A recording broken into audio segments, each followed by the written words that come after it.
शिकार खेलने वन में जाना और रानी का कुपित होना।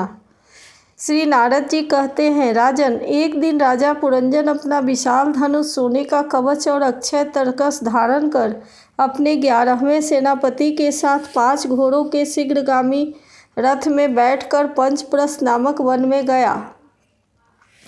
उस रथ में 2 ईशादंड बम, 2 पहिए, 1 धुरी, 3 ध्वजदंड, 5 डोरियां, 1 लगाम, 1 सारथी, 1 बैठने का स्थान, 2 जुए, 5 आयुध और 7 आवरण थे। वह 5 प्रकार की चालों से चलता था। उसका साज बाज सब सुनहरा था।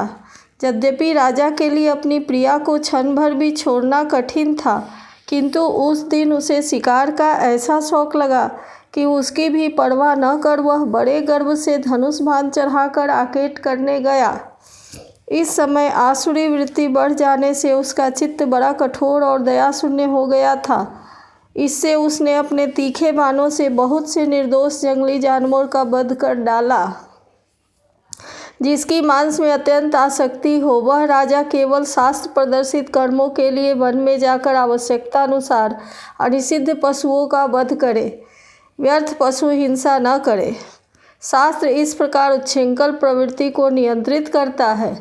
राजन, जो विद्वान इस प्रकार शास्त्र नियत कर्मों का आचरण करता है, वह उस कर्मानुष्ठान से प्राप्त हुए ज्ञान के कारणभूत कर्मों से लिप्त नहीं होता। नहीं तो मनमाना कर्म करने से मनुष्य अभिमान के वशीभूत होकर कर्मों में बंध जाता है तथा गुण प्रवाह रूप संसार चक्र में पड़कर विवेक बुद्धि के नष्ट हो जाने से अधम योनियों में जन्म लेता है। पुरंजन के तरह तरह के पंखों वाले बाणों से भिन्न भिन्न होकर अनेकों जीव बड़े कष्ट के साथ प्राण त्यागने लगे। उसका यह निर्दयतापूर्ण जीव संहार देखकर सभी दयालु पुरुष बहुत दुखी हुए। वे इसे सह नहीं सके। इस प्रकार वहाँ खरगोश, सुअर जैसे भील गाय, कृष्ण मृग, शाही तथा और भी बहुत से मेढ़े पशुओं का वध करते करते राजा पुरंजन बहुत थक गया। तब वह भूख प्यास से अत्यंत शिथिल हो वन से लौटकर राजमहल में आया। वहाँ उसने यथा योग्य रीति से स्नान और भोजन से निवृत्त हो कुछ विश्राम करके थकान दूर की।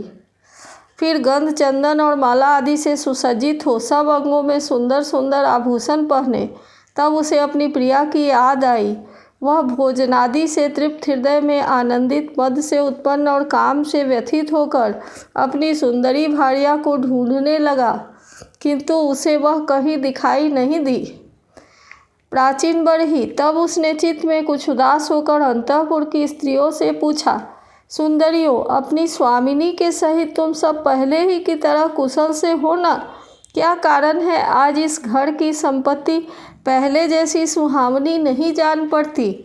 घर में माता अथवा पति परायणा भार्या न हो तो वह घर बिना पहिए के रथ के समान हो जाता है। फिर उसमें कौन बुद्धिमान दीन पुरुषों के साथ रहना पसंद करेगा? अतः बताओ, वह सुंदरी कहाँ है जो दुख समुद्र में डूबने पर मेरी विवेक बुद्धि को पद पद पर जागृत करके मुझे संकट से उबार लेती है? स्त्रियों ने कहा, नरनाथ, मालूम नहीं आज आपकी प्रिया ने क्या ठानी है। शत्रुदमन, देखिए वे बिना बिछौने के पृथ्वी पर ही पड़ी हुई हैं। श्री नारद जी कहते हैं, राजन, उस स्त्री के संग से राजा पुरंजन का विवेक नष्ट हो चुका था।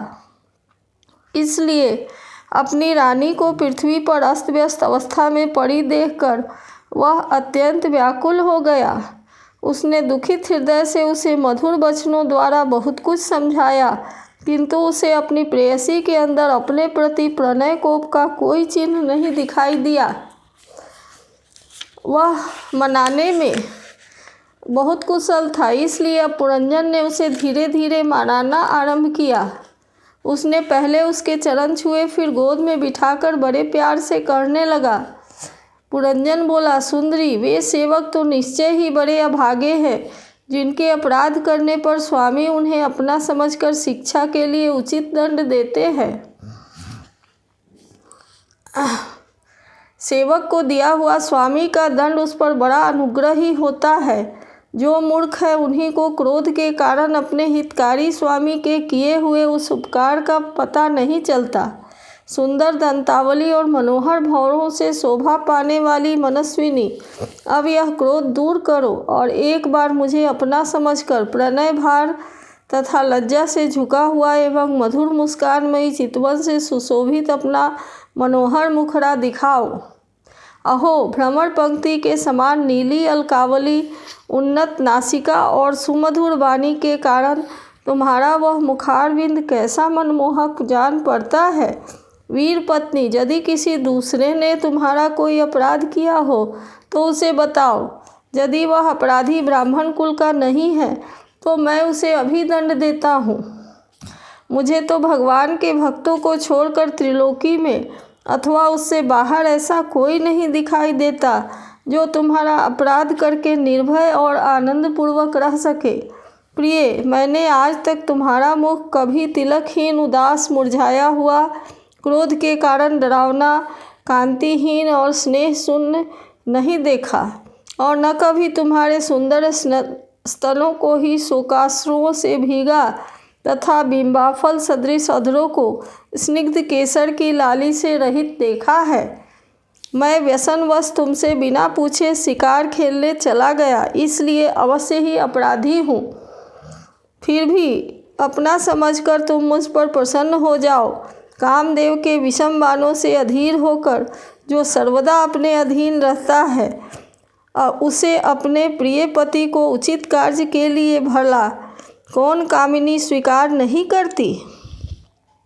इति श्रीमद्भागवत महापुराणे पारमहंस्यां संहितायां चतुर्थस्कन्धे पुरञ्जनोपाख्याने षड्विंशोऽध्यायः।